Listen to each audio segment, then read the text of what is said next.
Welcome back to the channel. సరే, మనం trading సెక్షన్లోకి వచ్చేసాం. అసలు ట్రేడింగ్ అంటే ఎందుకు 2026లో ట్రేడింగ్ చేయాలంటే అసలు ముఖ్యంగా ఏమేమి తెలుసుకోవాలి అనుకునేది ఈ వీడియోలో తెలుసుకుందాం. జస్ట్ ఇంట్రో వరకు ఈ వీడియోలో తెలుసుకుందాం. నెక్స్ట్ రాబోయే వీడియోస్లో మనం ఫుల్గా అనాలిసిస్ చేసుకుందాం. నేను మీ స్మార్ట్ ప్రాఫిట్ రేడార్. టాపిక్ వెళ్దామా కదా.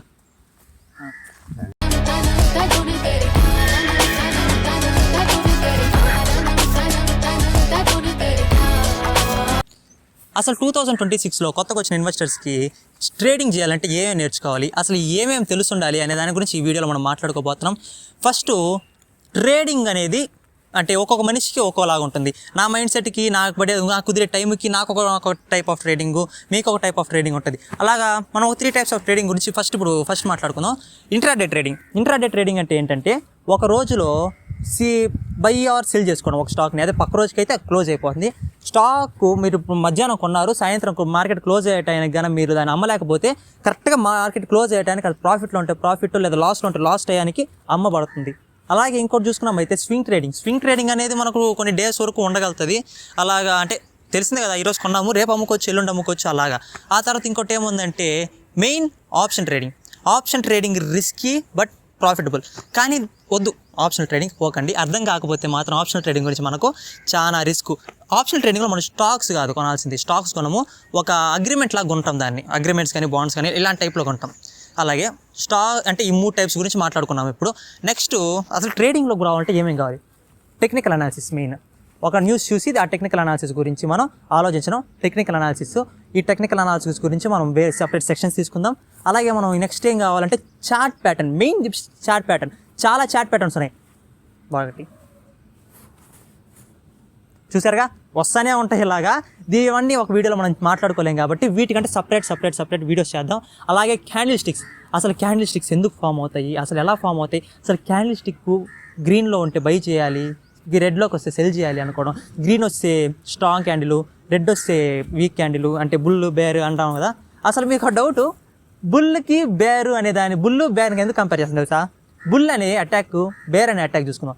బుల్ అటాక్ ఎప్పుడు ఇలా ఉంటుంది, అంటే ఇలా కుమ్ముతుంది కదా, అట కుమ్మినప్పుడు మనం పైకి ఎగిరి కింద పడతాం. అందుకనేసి దాన్ని అలా కంపేర్ చేస్తారు.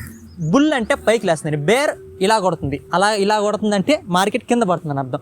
అలాగా బుల్కి bear comparison. Candlesticks pattern గురించి నెక్స్ట్ వీడియోస్లో మనం మాట్లాడుకుందాం. ఈ వీడియోలో మనం ఫస్ట్ ఇప్పుడు క్యాండిల్ స్టిక్స్ అనేది ఎలా ఫామ్ అవుతుందో చూద్దాం. ఒక క్యాండిల్ స్టిక్ని మనం ఎప్పుడు దాని బాడీని చూసి మనం ఎప్పుడు కానీ దాన్ని ప్రెడిక్ట్ చేయకూడదు. అసలు క్యాండిల్ స్టిక్స్ని మనం చూడాల్సింది ఏంటంటే దాన్ని విక్, కింద పైన వచ్చే ఈ స్టిక్స్ లాగా ఉన్నాయి కదా, దీన్ని విక్ అంటాం. ఈ విక్ను బట్టి మనం ఒక క్యాండిల్ స్టిక్స్ని అర్థం చేసుకోవాలి. అర్థం చేసుకుందాం. కింద ఓపెన్, పైన క్లోజ్ క్యాండిల్ స్టిక్స్కి. కింద నుంచి బయ్యర్స్ స్ట్రాంగ్గా ఇంత పై క్యాండిల్ స్టిక్ని తీసుకెళ్లారు. ఆ తర్వాత సెల్లర్స్ దాన్ని పుష్ చేసుకుంటూ కిందకి తీసుకొచ్చారు. అక్కడ మనకు ఒక విక్ తయారవుతుంది. ఇంత పై వరకు వెళ్ళి ఇంత కింద వరకు వచ్చిందనే దానికి ఒక విక్ తయారవుతుంది. అలాగా మనం ఒక క్యాండిల్ స్టిక్ని చేయాలి. అంటే ఒక బుల్కి బేర్కి జరుగుతున్న యుద్ధం అనుకోవచ్చు దాన్ని. సెల్లర్స్ ఎంత స్ట్రాంగ్ ఉన్నారు, బయర్స్ ఎంత స్ట్రాంగ్ ఉన్నారు అనేది ఒక క్యాండిల్ స్టిక్ చెప్తుంది. మనము resistance and support, main thing that resistance and support. ప్రతి క్యాండిల్ స్టిక్స్ని చూసి మనం ఎప్పుడు ట్రేడ్ చేయలేం. ఒక్క candle stick, for example hammer ఉంది. హ్యామర్ అనేది మీకు చాలాసార్లు ఉంటారు. హ్యామర్ అనేది తెలియకుండా ఉండదు మీకు ఖచ్చితంగా. హ్యామర్ అనేది మధ్యలో వస్తే మనం దానికి అంత రెస్పెక్ట్ ఇవ్వం, అంత ప్రయారిటీ ఇవ్వం. అదే కానీ ఒక పర్టికులర్ స్టేజ్ అంటే రెసిస్టెన్స్, సపోర్ట్ అనే దగ్గర వస్తేనే దానికి మనం పర్టికులర్గా ఒక వాల్యూ ఇస్తాం అనుకుందాం. రెసిస్టెన్స్ ఎందుకు ఎక్కడ పెడతాం, సపోర్ట్ ఎందుకు పెడతాం, అన్నిటిని మనం నెక్స్ట్ సెక్షన్స్లో మాట్లాడుకుందాం. అలాగే నెక్స్ట్ ఇంకేమున్నాయి, అసలు ట్రేడింగ్ సైకాలజీ నేర్చుకోవాలి. First of all trading psychology అంటే ఏంటంటే, ట్రేడింగ్ సైకాలజీ మనము ఎప్పుడు కానీ ఎమోషన్తో ట్రేడ్ చేయకూడదు. ఎమోషన్తో ట్రేడ్ చేసేవాడు ఎప్పుడు లూజరే అవుతాడు. 100% చెప్తున్నా. ఎమోషన్తో ట్రేడ్ చేస్తే లూజర్స్ అవుతాం. అదే కానీ మైండ్తో యూస్ చేద్దాం. సరే, ఇప్పుడు ఏఐ ఉంది, మనం ఉన్నాం. ఏఐ కానీ ఒకవేళ ట్రేడింగ్ స్టార్ట్ చేసిందంటే మనకంటే బెటర్గా చేయగలుగుతుంది. ఎందుకు చెప్తున్నానంటే, మనం ఎమోషన్స్ ఉంటాయి, అది మిషన్, అది ఎమోషన్స్ ఉండదు. అందుకనేసి ఎక్కడ బెల్ చేయాలి, ఎక్కడ బై చేయాలని దానికి తెలుస్తుంటుంది. అని ఒకవేళ టక్కన ప్రైజ్ పడిందంటే మనం ప్యానిక్ అయిపోయి సేల్ చేస్తాం. బాలేదు, చాలు, ఇక్కడ స్టాప్ లాస్ పెట్టేద్దాం, ఇక్కడ చాలు అనేసి. స్టాప్ లాస్ అనేది లక్ష్మణ్ రేఖ లాగా. లక్ష్మణ్ రేఖ మన సీతమ్మని కాపాడలేకపోయింది, కానీ తాటకు పోయింటే ఇలా మనల్ని లక్ష్మణ్ రేఖ స్టాప్ లాస్ అనేది కాపాడగలుగుతుంది.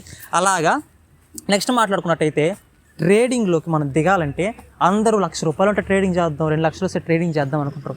కాదు, 5,000తో ట్రేడింగ్ స్టార్ట్ చేసుకోవచ్చు. ఈ 5,000తో ఎలా ట్రేడింగ్ స్టార్ట్ చేయాలి, అసలు ఎలా 5,000ని ప్రాఫిటబుల్గా చేయాలి అనేది నెక్స్ట్ వీడియోలో మాట్లాడుకుందాం మనం. దీని కొంచెం డీటెయిల్గా నేను ఈరోజు చెప్పిన వీడియోలో ప్రతి ఒక్కటి ఈరోజు దీని గురించి అంటే ట్రేడింగ్లో ఏమేమి ఉంటాయి, ట్రేడింగ్ ఏమేమి చేయాలి అనే దాని గురించి ఇంట్లోనే ఈ వీడియోలో నేను చెప్తున్నా. నెక్స్ట్ వచ్చే ప్రతి వీడియోలో ట్రేడింగ్ గురించి ప్రతి ఒక్కటి చెప్పగలుగుతా, ప్రతి ఒక్కటి మీకు అందిస్తానని ప్రామిస్ చేస్తున్నా.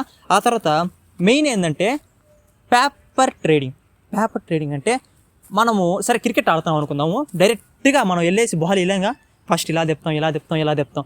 ఒక స్ట్రాటజీ బిల్డ్ చేసుకోవాలన్నా, ఒక మైండ్ సెట్ తెచ్చుకోవాలన్నా, ఒక పేషెన్స్ అనేది మనం చూడాలన్నా పేపర్ ట్రేడింగ్ చేయాలి.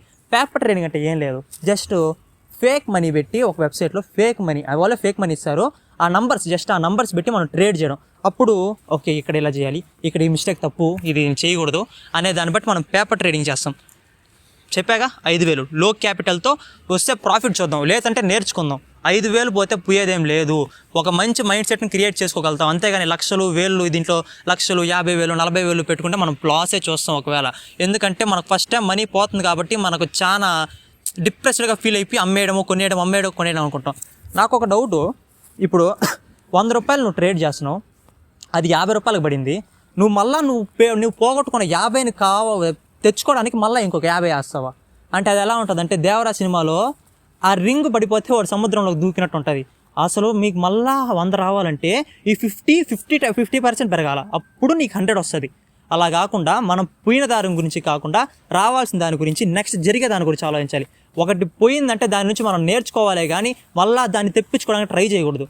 మెల్లగా ఇది మిస్టేక్ ఎందుకు జరిగింది, ఎలా జరిగింది, ఏం జరిగింది అనే దాని గురించి ఆలోచించాల్సిన మైండ్ సెట్ రావాలా. అప్పటిదాకా ట్రేడింగ్లోకి రాకండి. ఫస్ట్ అసలు క్యాండిల్స్టిక్స్ ప్యాటర్న్ అంటే ఏంది, చార్ట్ ప్యాటర్న్ అంటే ఏంది, ప్రతి ఒక్కటి చెప్తాను. నెక్స్ట్ వీడియోస్లో మాతో పాటు నేను ఇప్పుడు చేస్తున్న కంటెంట్ మీకు నచ్చినట్టయితే సబ్స్క్రైబ్ చేయండి, లైక్ కొట్టండి. చాలా మంది చూసి వెళ్ళిపోతున్నారు, కొంచెం సబ్స్క్రైబ్ చేయొచ్చు కదా, చాలా కష్టపడుతున్నాము. అలాగే నెక్స్ట్ నేను చెప్పినట్టుగా నెక్స్ట్ వీడియోస్లో స్టెప్ బై స్టెప్ క్యాండిల్స్టిక్స్కి ప్రతి ఒక్క క్యాండిల్ స్టిక్ చెప్తా, కరెక్ట్గా ఇంపార్టెంట్ టైమ్స్లో ఎక్కడ ట్రేడ్ చేయాలో చెప్తా, మంచిగా మనం ఎలా మైండ్ సెట్ బిల్డ్ చేయాలో చెప్తా. Thank you for viewing. నేను మీ జగదీష్, స్మార్ట్ ప్రాఫిట్ ట్రేడర్.